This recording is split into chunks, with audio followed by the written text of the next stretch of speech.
이리오너라 이리온. 네, 매주 월요일이면 저희가 매크로 투자위 하는데 하여튼 이번 주가 참 운명의 한 주 같아요. 일단 큰 이벤트가 많죠. 네. 뭐 일단은 뭐 경제 지표도 있죠. 연준이 있고 예. 또 뭐 삼성전자 실적 발표도 있고 그렇죠. 그리고 일본 화이트리스트 배제 관련된 것도 있고 중미 무역 협상도 상하이에서 다시 재개되는 부분들도 있습니다. 그렇죠. 지표들도 우리 수출 증가도 나오고 ISM 제조지수 네. 나오고 꽤 많은 많은 이벤트가 몰려 있는데 최근에 정말 뭐 지수는 뭐 그렇게 많이 안 빠졌는데 그렇죠. 뭐 코스닥 지수는 거의 뭐 붕괴 수준처럼 무너지고 있어요. 지금 보니까 또 650도 깨지고 650은 지난주에 깨졌는데 벌써 600 초반까지 130까지 내려온 상황입니다. 이게 뭐 제약주가 코스닥을 많이 영향을 주긴 하는데 최근에 빠지는 것들이 뭐 시장 외적인 뭐 수급 이슈도 좀 얘기가 나오는 것 같고 일단은 지금 이번 주에 나오는 데이터들이 아니면 이벤트들이 사실 그렇게 나쁘게 나온다라고 말씀드릴 수 있는 건 사실 없어요. 그러니까 뭐 없다라기보다는 있긴 있겠지만 뭐 금리 인하 같은 경우에도 이벤트 노출이긴 하지만 금리를 인하해 주는 건 사실 나쁜 건 아니잖아요. 물론 그거에 대해서 경기가 이제 더 개선이 되지 않는 거 아니냐라는 우려도 있긴 하겠지만 어쨌든 할인율을 좀 낮춰주고 대출이 내지는 경기가 좀 더 올라갈 수 있을 만한 여지를 기다려주겠다는 측면에서는 이벤트가 그렇게 네거티브하게 반응을 하는 이벤트는 아닌 것 같고 무역 협상 같은 경우도 뭐 톤 조절은 있지만 그래도 다시 만나는 부분에 대해서만 일단은 주목을 하는 것 같고 수출 데이터가 조금 부러지는 부분도 있었지만 이 주가는 많이 반영해 왔는데 기본적으로 최근에 이제 나타난 현상은 무엇이 나와도 한국 주식은 좀 쉽진 않다라는 게 기본적인 가닥인 것 같아요. 일단 그러면 뭐 바로 자료 갖고 얘기 시작하죠. 네. 그래서 제가 이번 주간차에서 4페이지 그림 보면서 좀 흥미로웠는데 4페이지 얘기하면 다음에 먼저 네. 하고서 4페이지에는 차트는 우리나라가 왜 이렇게 헤매고 있는지 그러니까요. 그냥 한 30개, 40개 되는 국가들의 주가 수익률을 한번 그려봤어요. 우리나라가 얼마나 안 좋은지 내지는 다른 어떤 꼭 우리나라뿐만 아니더라도 비슷하게 안 좋았던 국가들은 무엇인지 아니면 또 좋은 국가는 누구인지 좀 그려봤는데 일단 2019년을 Y축으로 놓고 X축은 2010년부터 2018년.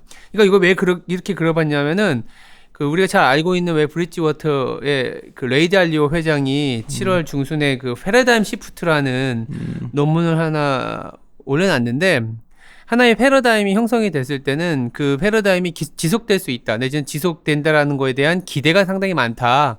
그렇지만 그 패러다임이 바뀐 이후에는 지금의 어떤 그 패러다임을 주도했던 뭐 자산들은 그 다음에는 조금은 힘들어질 수 있다라는 얘기에서 그렇다면 지금 패러다임을 주도하고 있는 건 뭐냐라고 봤을 때 일단 주가를 그려보면 좀 알 수 있지 않겠냐라는 측면에서 그려봤는데 뭐 당연하게도 이제 X축이든 Y축이든 나스닥이 거의 상위에 찍혀 있습니다. 그렇다면 지금의 패러다임, 내지는 지금의 성장, 어쩌면 수급 여러 가지 다 봤을 때 나스닥이 주도 국가라는 거는 알고 있는 사실인 것 같고요.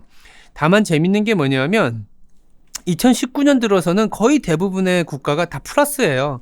물론 일부 말레이시아나 멕시코를 제외하면 뭐 같은 나라도 있긴 하지만 대부분의 나라들이 플러스인데 좀 더 재미있게 보면 이제 선진국이 좀 더 주가가 좋고 이머징은 약간 뭐 한 평균 이하의 수익률. 그렇다면 이게 무엇을 의미하느냐? 그렇게 하면 이제 일단 돈을 푸는 거에 대한 효과.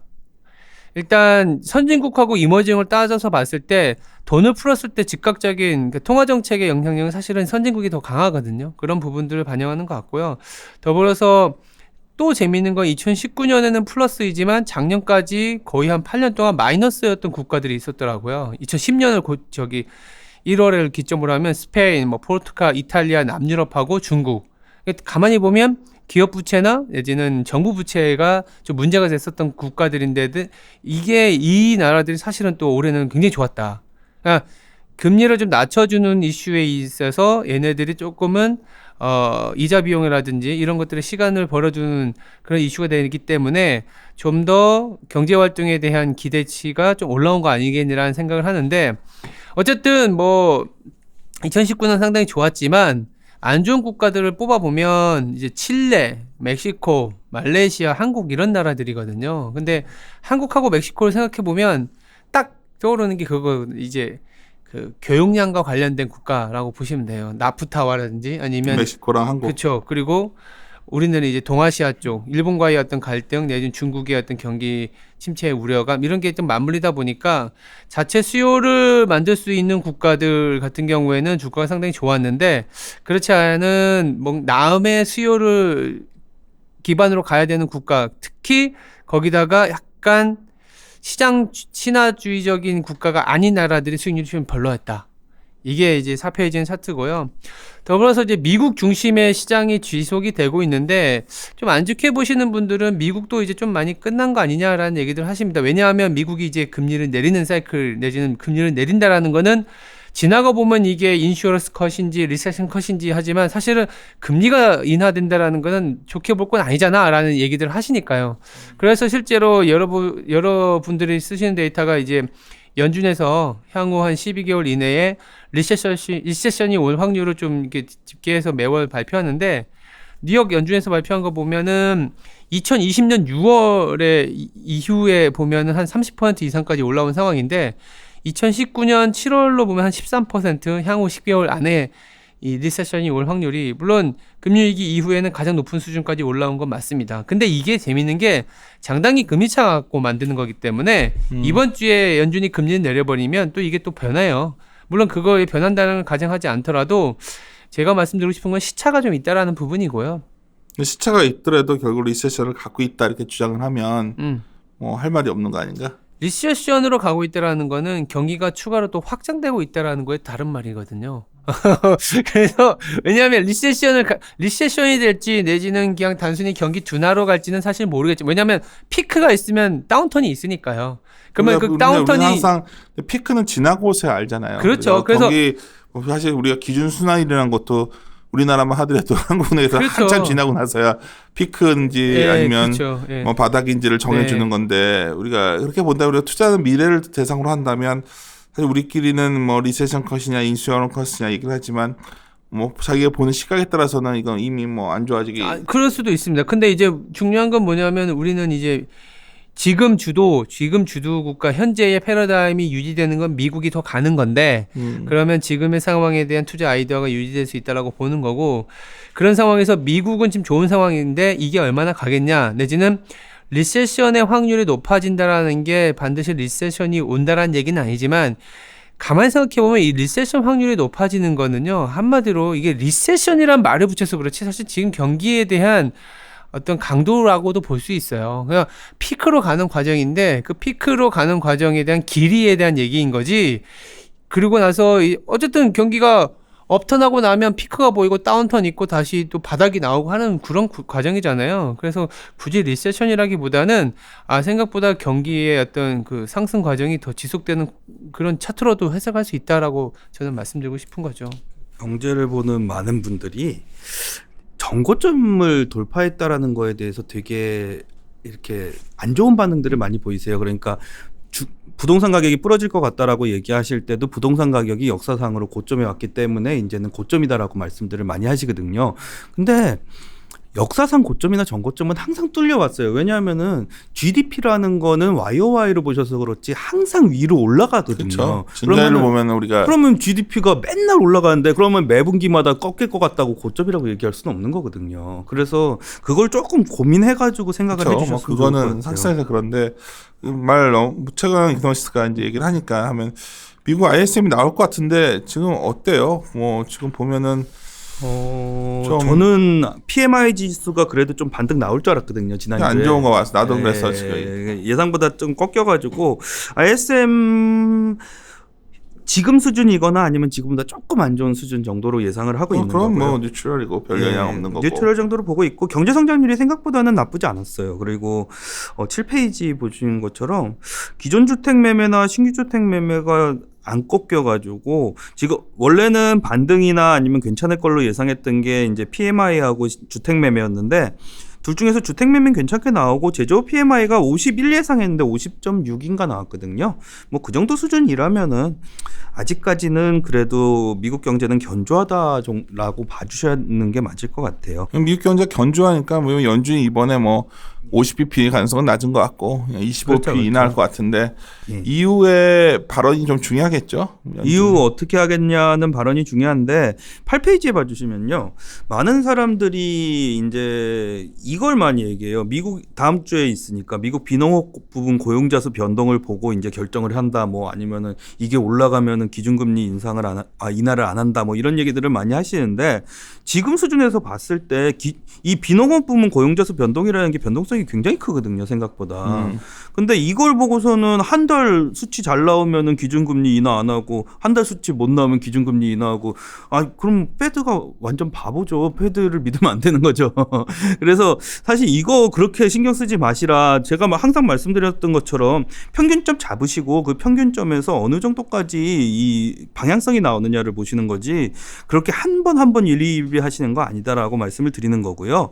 오른쪽 밑에 보시는 것처럼 미국 시간당 평균 임금이 계속해서 좋은 모습 보여주는 거는 굉장히 유효한 차트인 것 같습니다. 이게 올라가는 그림이 나오면은 결국에는 이게 최저임금을 올린 거하고 다른 게 이 과거에 2016년 말 전 수치는 오바마가 최저임금을 올려가지고 억지로 끌어올려 놓은 건데 이 2017년 말부터의 수치는 오히려 경기가 좋아지면서 나오는 수치라서 의미 있는 임금 상승이다라고 봐주시면 사실 미국의 고용이 거의 완전 고용된 뒤에도 사실 주시장이 어떨까 궁금했는데 결국 임금 올라가면서 가장 선순환 가고 있는 것 같아요. 이거 보면 임금만 올라가면은 진짜 이것만 이 정도 수준에서 안 올라가고 유지만 돼도 엄청 좋은 겁니다. 이건 경기가 좋아져서 임금이 올라가는 거거든요.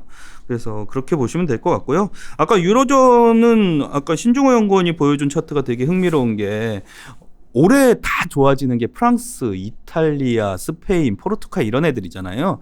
독일이 지금까지 좋았던 것보다는 이제는 문제가 생겼던 남유럽 쪽이 그래도 회복되는 모습을 보여주고 있다라고 판단을 내리고 있는데 그거를 확인하시기에는 아직은 조금 지표가 안 나오는 모습이라서 유로화가 잘 못 가고 있다라고 봐주시면 될 것 같아요. PMI가 저는 그래도 조금 옆으로 기어줄 거라고 생각을 했는데 제조업 PMI가 그래 더 빠지더라고 조금. 그래서 이 부분에 대해서 문제가 있는데 이번 주에 발표되는 게 유로존 소매 판매 증가율이 발표됩니다. 그 다음에 GDP하고 발표되는데 4월에서 6월 사이가 지표가 그렇게 나쁜 편이 아니었기 때문에 GDP 성장률은 생각보단 좋을 것 같고요.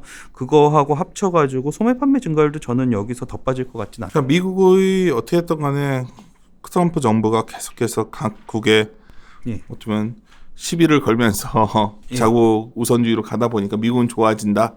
반면에 이제 유럽 같은 경우에는 여전히 좀 힘이 합쳐지지가 않는 게 아니냐 이런 얘기들 하시는 분들도 있는데 좀 지표도 부진해요. PMI 같은 것도 여전히 부진한 것 같고 현재 지표로 보시면 부진하다고 그리고 나온 수밖에 김에 없어요. 저번에 이제 여기는 안 넣었던데 우리가 보리스 존슨 됐을 때 아주 최악의 시나리오는 뭘까 이런 것도 우리가 그때 준비는 했었잖아요.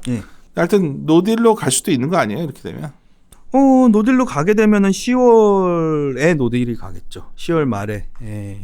근데 지금 영국에서는 노딜 대책위가 세워져 있고요. 그다음에 유로존 같은 경우에도 지금 그 작년 말부터 시작해가지고 노딜에 대한 대처들이 들어가기 시작했거든요. 그러면은 지금 상황이 어떤 상황이냐라고 해석을 했을 때 올해 2월보다는 훨씬 좋은 상황인 건 맞잖아요. 왜냐하면은 3월에 노딜이 되는 거하고 10월에 노딜이 되는 거하고는 완전히 다른 얘기거든요. 그래서 지금 상황은 올해 초보다도 오히려 월등히 좋은 상황이다라고 보시면 될 것 같고요. 확률상으로도 노딜이 될 확률이 높지 않다라고 말씀을 드릴 수 있습니다. 중국 같은 경우에는 제가 스위프트 국제결제 비중 계속 보고 있는데 이거 이제는 1.9% 넘어서서 2%까지 거의 근접하고 있고요. 저는 플라자 합의라는 얘기에서 중국이 왜 플라자 합의를 해주느냐라는 얘기가 꼭 나오잖아요. 그렇죠. 중국이 원하는 것 중에 하나가 중기축 통화 지위를 획득할 수 있게 해준다면은 충분히 미국한테 양보할 수 있다라고 보는 부분이 있어가지고 그렇게 돼야 달러 약세가 좀 나올 텐데. 그렇죠. 달러 약세가 들어가는 거죠. 그런데 이게 뭐냐면은 지금 유로존이 전 세계에서 차지하는 경제 비중이 5%밖에 안 돼요. 근데 통화 비중으로 보시면은 한 20% 정도 되거든요. 근데 중국이 세계에서 2등 하는 국가라고 그러는데 지금 결제 비중이 2%라는 거는 사실은 통화 비중을 올릴 필요가 있기는 하거든요. 그다음에 유로존이 중국보다 지금 국력이 더 세다라고 얘기하기도 약간은 애매한 부분은 존재해서 저는 중기축 통화로 올라가는 거는 충분히 가능성은 있다. 금융시장을 계속 개방하고 있으니까라고 보고 있고, 다만 산업 생산이 안 좋게 나왔어요. 그 고정자산 투자나 이런 거 전에 발표됐을 때 좋게 나왔음에도 불구하고 산업 생산이 안 좋다는 거는 이 중국 PMI나 차이신 중국 PMI나 둘 다 50% 밑으로 내려간 거 보시는 것처럼 민간 기업들이 그래도 아직까지는 제조업 쪽이 그렇게 확연하게 살아나지는 못하고 있구나라는 정도로 해석을 해주시면 될 것 같습니다. 근데 제일 고민은 그거죠. 지금 오늘 우리가 장 시작하고서 방송을 녹음하고 있는데 막 장이 확 무너지고 있어서 목소리들이 다 쭉 가라앉아 있는데 네. 또 우리 이번 주에 수출입 나오는 게 영 안 좋을 것 같잖아 지금. 안 좋을 것 같아요. 예, 안 좋을 것 같아요. 20년 수출입 동향 보면 뭐 거의. 근데 수출입도 안 좋은데 우리나라 경제로 봤을 때 수출입은 사실은 버텨주던 거니까 심각한 문제긴 한데 우리나라 소득주도 성장이잖아요. 근데 소비자 심리 지수가 이렇게까지 빠져버리는데 민간 기업 제조업 PM, 우리나라 제조업 PMI는 사람들이 왜 관심을 안 가지는지 모르겠는데 진짜 심각하거든요. 제조업 PMI. 그러니까. 그래서 이게 사실은 기업을 어떻게 살릴 수 있느냐를 조금 고민을 하기 시작해야 되는 시점이다라고 소비 보고 심리도 있는 거. 거의 최악을 가고 있고 예. 기업들의 어떤 민간 기업들의 어떤 투자들의 심리도 예. 최악이고. 그렇죠. 이게 정말 문제인 것 같아. 경제는 사실 심리가 또 어느 정도 중요한데 심리가 굉장히 위축된 것 같아요. 지금 나도 오늘 소비자 심리지수나 제조업 PMI 보면서 깜짝 놀란 게 물론 많이 위축돼 있습니다. 그리고 다음 페이지 12페이지에 보시는 것처럼 원래 이제 한국 그러니까 국민 총소득 성장률이라는 지표가 있는데 이 GNI가 마이너스로 1분기에 들어갔어요. 이제 발표가 나는 걸 봐야 알겠지만은 이게 플러스로 어느 정도까지 올라가 줄 수 있느냐, 그러니까 소득이 어느 정도까지 다시 올라가 줄 수 있느냐가 중요한 것 같고요. 지금 한국 재정 수입이나 지출 증가율이 이게 YOY로 보시면 되는데 YOY로 보시면은 재정 지출이 지나치게 안 늘어나는 부분이 있는데 저도 이게 보시는 분들이 이거 차트 틀린 거 아니냐라고 하셔서 계속 확인을 하고 있는데 틀린 건 아닌 것 같고요. YOY 증가율이니까 지출은 늘어나고 있는데 작년하고 비교했을 때 뭔가 문제가 있다라는 거고요. 작년에 한 4월쯤에 추경이 있었거든요. 그래서 추경이 안 나오는 효과가 지금 여기도 같이 반영이 되는 거 아니냐라는 판단은 내리고 있습니다. 그래서 추경을 바꾸는 내용을 바꾸는 한이 있더라도 추경 같은 거 빨리 안 나오면 조금 문제는 생길 수 있다라고 말씀을 드리는 거고요. 프랑스 경제 성장률이 생각보다 좋아요. 아까 왜 주가도 좋다라고 말씀을 드렸는데 지금 이게 저도 흑백으로 나오면 이렇게까지 안 보일 줄은 몰랐는데 프랑스에서 하고 있는 게 소득주도 성장입니다. 어떤 식으로 하고 있냐면은 부동산세에 대해서 90% 절세해주고 있고요. 거기에 더해가지고 마이스 세법이라고 그래가지고 아예 소득세를 걷는 방식 자체를 바꿔가지고 감세를 추진해줬습니다. 이게 올해 초부터 시작된 건데 올해 초부터 시작되면서 여기 지금 맨 끝에 1분기에 제일 위에 이제 좋아진 부분이 뭐냐면은 막대가 제일 넓어진 부분이 민간 소비입니다. 민간 소비하고 그다음에 레이버 인컴이나 이런 것들이 올라가기 시작하면서 프로퍼티 인컴하고 그러니까 자산 소득하고 노동 소득이 같이 올라가기 시작하면서 결국에는 민간 소비가 올라가서 경제 성장률을 이끌어 나가고 있다라고 보면 되실 것 같고요. 그래서 저는 개인적으로는 사실 뭐 항상 얘기해 오는 거지만 감세한 비슷한 정책이 어느 정도는 나와야 되지 않을까.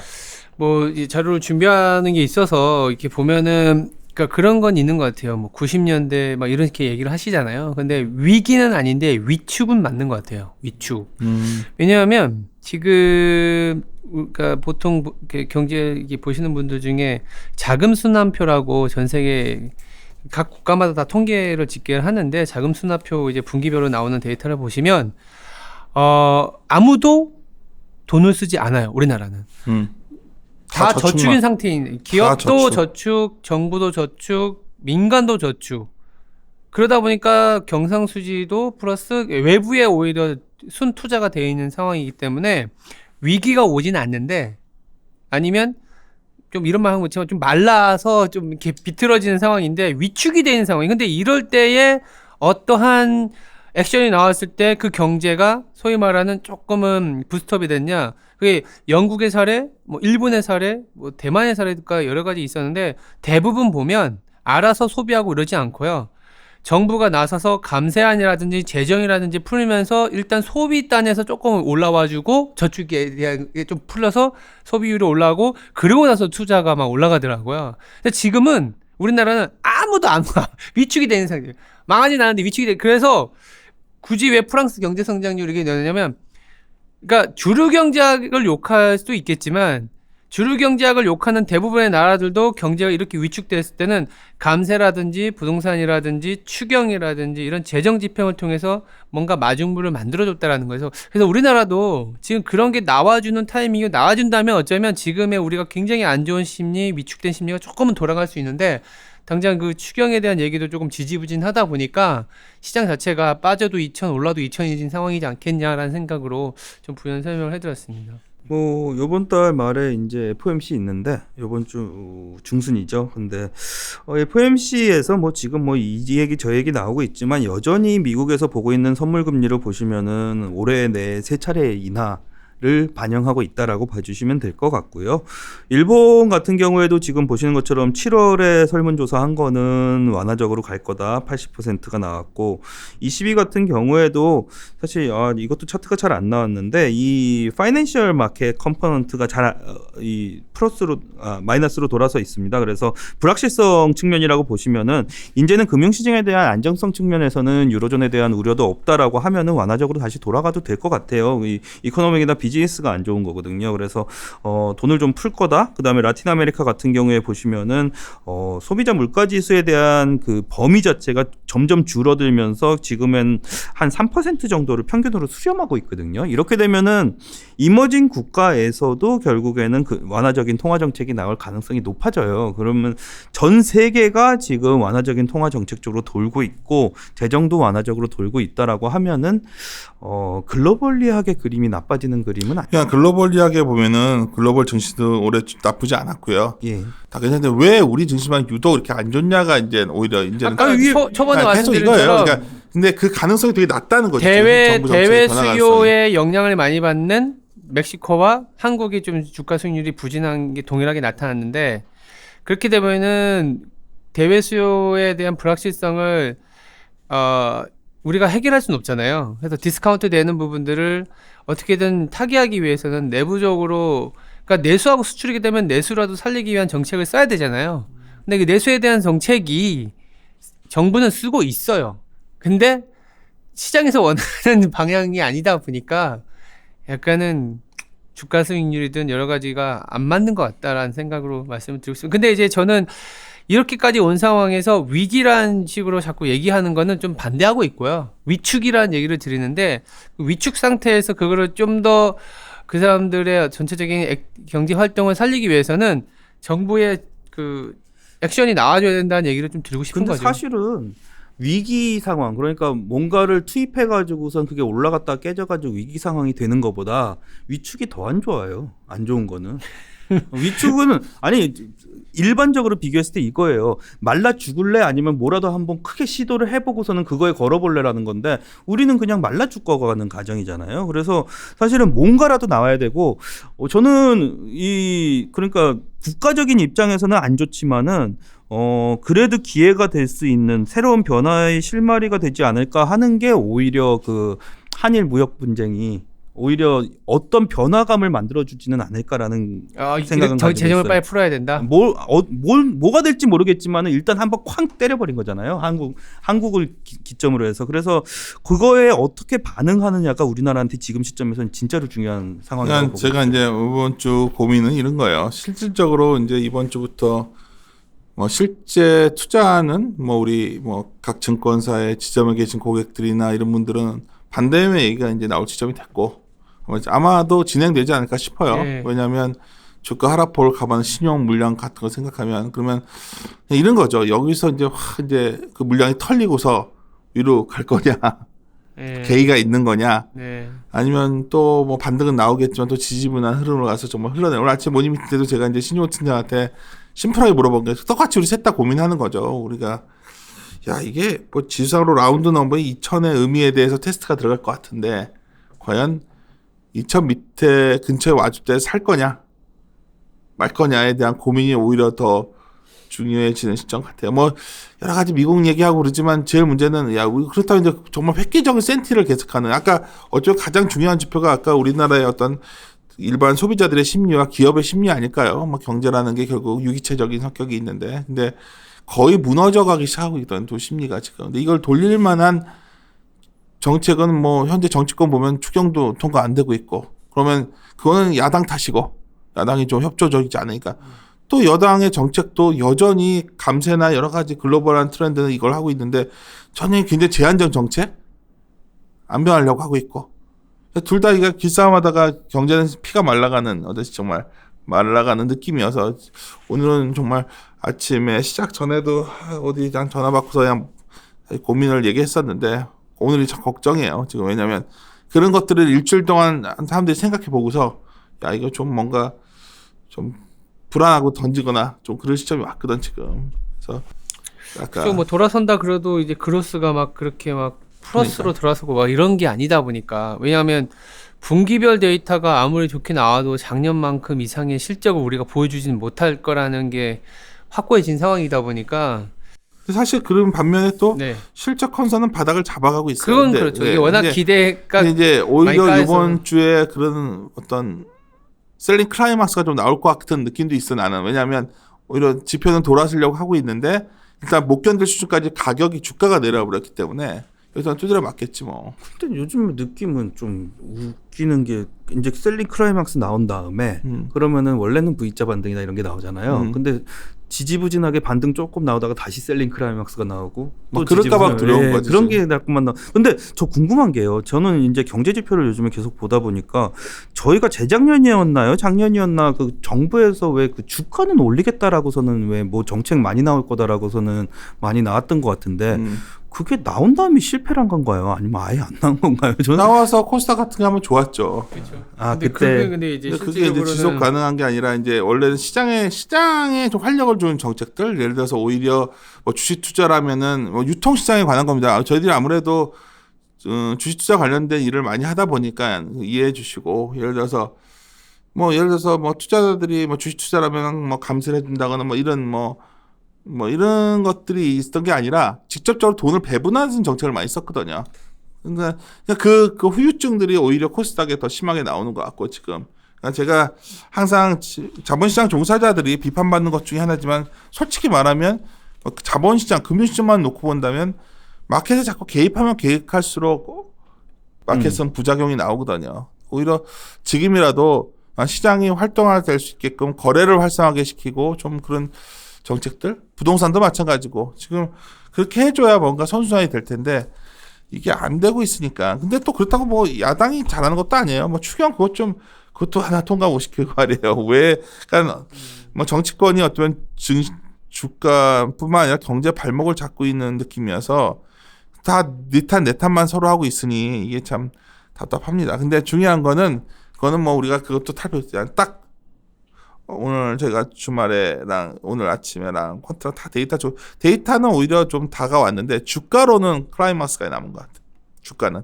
왜냐하면 중소형주들이 수급 상황이 심각한 것 같아요. 지금 보니까. 예. 진짜 근데 저희 방송하는 동안에도 너무 그래? 빠지는데요. 주가는 어떠냐? 보지도 한 않았는데. 2.5% 정도 진짜요? 빠진 것 같아요. 예, 코스닥은. 왜냐면 오늘 아침부터 난리였거든 사실. 오늘 반대회 나간 날이어서 다들 엄청 고민들 하고 있었으니까. 그러게요. 그래요. 뒤에 오늘 뭐 인물 같은 네. 거 생략하고 우리 하여튼 이 세계학들 정리해서 자료들 준비하고 계신 걸로 아는데 전체적으로 한번 다시 훑어봅시다. 근데 그 오늘 하나 요약하고 싶은 거는 우리 신중호 칩 스트래티스트가 저한테 위기는 아니라 위축이라고 그랬는데 우리 최강현 이코노미스트가 위축이 더 문제 아니냐. 어쩌면 이게 화둘 것 같아요. 위기냐 위축이냐. 제가 보기엔 둘 다 문제다 지금. 이 위기냐 위축이냐가 중요한 게 아니라 더 문제는 정말 센티가 너무 안 좋다. 네. 그게 제일 문제인 것 같습니다. 센티가 안 좋아지니까 아무도 사업도 안 하려고 하고 아무도 소비를 안 하려고 하고 어떻게 보면 굉장히 안 좋아지면 어떤 이건 굉장히 조심스러운 표현인데 제가 주말에 읽었던 책 중에서 그러니까 미국이 어떤 세계 전략을 쓸 때 내부가 안 좋아지면 외부에서 이유를 찾는다고 그러는데 우리도 사실 내부에 문제가 있는데 자꾸 외부에서 무슨 뭐 연준이 어쩌고 저쩌고 얘기하는데 사실 가장 큰 문제는 내부의 문제 아닐까요? 내부에 좀 더 시선을 집중해야 될 것 같아요. 내부에 도대체 어떻게 해야 돼 내부의 변화가 생길까? 정말 저는 내부의 변화가 정말 시급한 시점에 왔다는 생각입니다. 예, 마무리 짓도록 하겠습니다. 예, 일요일 자, 일요 일요